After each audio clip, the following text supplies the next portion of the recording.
अथ श्रीमद्भागवत महात्म्ये चतुर्थोऽध्यायः। श्रीगोविन्दाय नमः। सूतुवाच अथ वैष्णवचित्तेषु दृष्ट्वा भक्तिमलौकिकीं निजलोकं परित्यज्य भगवान् भक्तवत्सला वनमाली घनश्यामा पीतवासा मनोहरा काञ्चीकलापुरुचिरो लसन्मुकुटकुण्डला त्रिभङ्गललितश्चारुकौस्तुभेन विराजितः कोटिमन्मथलावण्यो हरिचन्दनचर्चिता परमानंद चिन्मूर्तिर्मधुरो मुरलीधरा आविवेश स्वभक्तानां हृदयान्यमलानि च वैकुण्ठवासिनो ये च वैष्णवा उद्धवादया तत्कथा श्रवणार्थं ते गूढरूपेण संस्थिता। तदा जय जयाराहो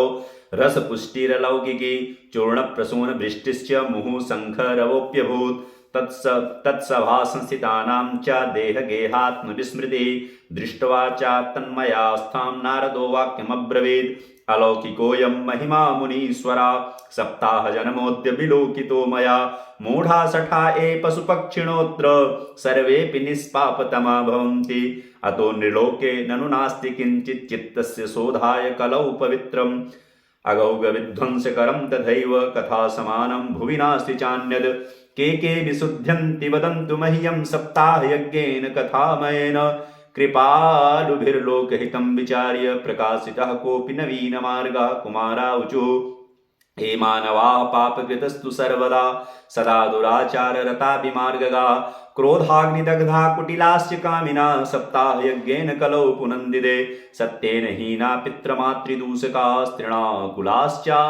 तृणाकुलाश्च श्रमधर्मवर्जिता एदाम्बिका मत्सरणोपहिंसिका सप्ताहयज्ञेन कलौ पुनन्दिदे पञ्चोग्रपापाश्चलपद्मकारिणा क्रूरा पिशाच्या इव निर्दयाश्च ब्रह्मस्वपुष्टा व्यभिचारकारिणा सप्ताहयज्ञेन कलौ पुनन्दिदे कायेन वाचा मनसापि पातकं नित्यं प्रकुर्वन्ति सठाहठेन ते परस्वपुष्टा मलिना दुराशया सप्ताहयज्ञेन कलौ पुनन्दिदे अत्र ते कीर्तयिष्याम इतिहासं पुरातनं यस्य श्रवणमात्रेण पापहानि प्रजायते तुंगभद्रातटे पूर्वमभूत पत्तनमुत्तमं यत्र वर्णास्वधर्मेण सत्यसत्कर्म तत्परा आत्मदेवः पुरे तस्मिन् सर्ववेदविशारदा स्रोतस्मार्तेषु निष्णातो द्वितीय इव भास्करा भिक्षुको उत्तमान् लोके तत्प्रिया धुन्धुली स्मृता स्ववाक्यस्थापिका नित्यं सुंदरी सुकुलोद्भवा लोकवार्तारता क्रूरा प्रायसो बहुजल्पिका श्रूरा चागृहकृत्येषु कृपया कलहप्रिया एवं निवसतो प्रेम्णा दम्पत्योरममाणयो अर्थकामास्तयोरासन्न सुखाय गृहादिगं पश्चाद्धर्मा समारब्धास्ताभ्यां सन्तानहेतवे गोभूहिरण्यवासांसि दीनेभ्यो यक्षतः सदा धनार्थं धर्ममार्गेण ताभ्यां नीतः तथा विजा न पुत्रो नापि वा पुत्री ततश्चिन्ता कुरु वृषम् एकदा चादुजो दुःखात् गृहं त्यक्त्वा वनं गता मध्याह्ने तृष्टो जातस्तडागं समुपे इवान् पीत्वा जलं निषण्णस्तु प्रजा दुःखेन कर्षिता मुहूर्तादपि तत्रैव सन्न्यासी कश्चिदागता दृष्ट्वा पीतजलं तं तु विप्रो यातस्तदन्तिकं नत्वा चापादयोस्तस्य निःश्वसन् संस्थितः पुरा यतिरुवाच कथं रोदसी विप्रत्वं का ते चिन्तावलीयसि वदत्वं सत्वरं मह्यं स्वस्य दुःखस्य कारणं ब्राह्मणोवाच किं ब्रवीमि ऋषे दुःखं पूर्वपापेन सञ्जितं मदीया पूर्वजास्तोऽयं कवोष्णमुपभुञ्जते मद्दत्तं नैव गृह्णन्ति प्रीत्या देवा द्विजातया प्रजा दुःखेन शून्योऽयं प्राणस्त्यक्तुमिहागता धिग्जीवितं प्रजाहीनं धिग्गृहं च प्रजा विना धिग्धनं चानपत्यस्य धिक्कुलं सन्ततिर्विना पाल्यते या मया धेनु सा वन्ध्या सर्वथा भवेत् यो मया रोपितो वृक्षासोऽपि बन्धस्त्वमाश्रयेत् यत् फलं मद्गृह्यातं तच्च शीघ्रं विनश्यति निर्भाग्यस्य अनुपत्यस्य किमितो जीवितेन मे इत्युक्त्वा चारुरोद्धोच्चैस्तत्पार्श्वं दुःखपीडिता तदा तस्य यतेश्चित्ते करुणाभूद्गरीयसे तद्भालाक्षरमालां च वाचयामास योगवान् सर्वज्ञात्वा यति पश्चात् विप्रमुचे सवित्सरं यतिरुवाच मुञ्चाज्ञानं प्रजारूपं बलिष्ठा कर्मणो गति विवेकं तु समासाद्य त्यज संसारवासनं शृणु विप्रमया तेद्या प्रारब्धं तु विलोकितं सप्तजन्मावधि तव पुत्रो नैव च संतते सागरो दुःखमवापाङ्ग पुरा यथा संतते सागरो दुःखमवापाङ्गः पुरा दधा रे मुञ्चाद्य कुटुम्बासां सन्न्यासे सर्वथा सुखम् ब्राह्मणुवाच विवेकेन भवेत् किं ते पुत्रं देहि बलादवे नो चेत्यजाम्यहं प्राणास्त्वदग्रे शोकमूर्छिता पुत्रादिसुखहीनोऽयं सन्न्यासा शुष्क एव हि गृहस्थं सरसो लोके पुत्रपौत्र समन्विता इति विप्राग्रहं दृष्ट्वा प्राब्रवीत्सु तपोधना चित्रकेतुर्गता कष्टं विधिलेख विमार्जनात् न यस्यासि सुखं पुत्राद्यथा दैवतोद्यमा अतो हठेन युक्तोऽसि यार्थिनं किं वदाम्यहं तस्याग्रहं समालोक्य फलमेकं च सदत्तवान् इदं भक्ष्य पत्न्या त्वं ततः पुत्रो भविष्यति सत्यं शौचं दयादानमेकभक्तं तु भोजनम् वर्षावधि स्त्रिया कार्यतेन पुत्रोति निर्मला एवमुक्ता यौ योगी विप्रस्तु गृहमागता पत्न्या पाणौ फलं दत्त्वा स्वयं यातस्तु कुत्रचित् तरुणी कुटिला तस्य सख्यग्रेश्च रुरोधः अहो चिन्ता ममोत्पन्ना फलं चाहं न भक्ष्यते फलभक्षेण गर्भः स्यात् गर्भेणोदरवृद्धिता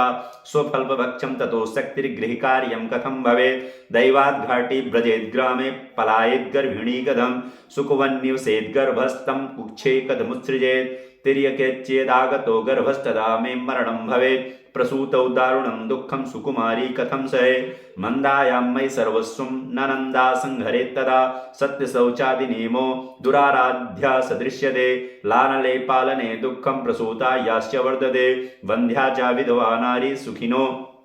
चेति मे मति एवं कुतर्कयोगेन तत्फलं नैव भक्षितम् पत्या पृष्टं फलं भुक्तं चेति तयेरितम् एकदा भगिनी तस्यास्तद्गृहं सोक्षया गता तदग्रे कथितं सर्वचिन्तयेच्चिन्तेयं महती हि मे दुर्बला तेन दुःखेन यनुजे करवाणि किं सा ब्रवीणमं गर्भोऽस्ति तं दास्यामि प्रसूतिता तावत्कालं स गर्भेव गुप्त्वा तिष्ठ गृहे सुखं वित्तं त्वं मत्पयेर्यक्ष स ते दास्यति बालकम् षण्मासिको मृतो बाल इति लोको वदिष्यति तं बालं पोषयिष्यामि नित्यमागत्य ते गृहे फलमर्पयधेन्वै त्वं परीक्षार्थं तु साम्प्रतं तत्तदाचरितं सर्वं तथैव स्त्री स्वभावतः अधकालेन सा नारी प्रसूता बालकं तदा आनीय जनको बालं रहस्ये धुन्धुलिं ददौ तया च कथितं भर्तै प्रसूतं सुखमर्भका लोकस्य सुखमुत्पन्न आत्मदेव प्रचोदयात् ददौ दानं द्विजातिभ्यो जातकर्मं विधाय च गीतवादित्रघोषेभ्यो तद्वारे मङ्गलं बहु भर्तुरग्रे ब्रवीद्वाक्यमस्त्यन्यं नास्ति कुचे मम अन्यस्तन्येन निर्दुग्धा कथं पुष्णामि बालकं मत्स्वशुष्य प्रसूताया मृतो बालस्तु वर्धते तामाकार्य गृहे रक्ष सातेर्भंपोष इष्यति पतिना तत्कृतं सर्वं पुत्ररक्षणहेतवे पुत्रस्य धुन्धिकारेति नाममात्रा प्रतिष्ठितं त्रिमासे निर्गते चाथ साधेनु सुसवैर्भकं शर्वाङ्गसुन्दरं दिव्यं निर्मलं कनकप्रभं दृष्ट्वा प्रसन्नो विप्रस्तु संस्कारान् स्वयमादधे मत्वाश्चर्यं जना सर्वे दिदृक्षार्थं समागता भाग्योदयोऽधुना जाता आत्मदेवस्य पश्यत धेन्वः बाला प्रसूतस्तु देवरूपीति कौतुकम् न ज्ञातं तद्रहस्यं तु केनापि विधियो गता गोकर्णं तं सुतं दृष्ट्वा गोकर्णं नाम चाकरोत् कियत्कालेन तौ जातौ तरुणौ तनया बुभौ गोकर्णः पण्डितो ज्ञानी धुन्धकारी महाखला स्नानशौचक्रियाहीनो दुर्भक्षो क्रोधवर्धिता दुष्परिग्रहकर्ता च सौहस्तेन भोजनं चौरा सर्वजनद्वेषी परवेश्वं प्रदीपकः लालनायार्वकान् धृत्वा सद्याकूपेन पादयत् हिंसका शस्त्रधारी च दीनान्धानां प्रपीडकः चाण्डालाभिरतो नित्यं पाशहस्तं सुसङ्गता तेन वेश्याकुसङ्गेन पित्रं वित्तं तु नाशितम् एकदा पितरौ ताड्या पात्राणि स्वयमारहत् तद्पिता कृपणा प्रोक्चैर्धनहीनोरुरोधः बन्ध्यत्वं तु समाचीनं कुपुत्रो दुःखदायकः क्व तिष्ठामि क्व गच्छामि को मे दुःखं व्यपोहयेत् प्राणास्त्यजामि दुःखेन या कष्टं मम संस्थितं तदानीं तु समागत्य गोकर्णो ज्ञानसंयुतः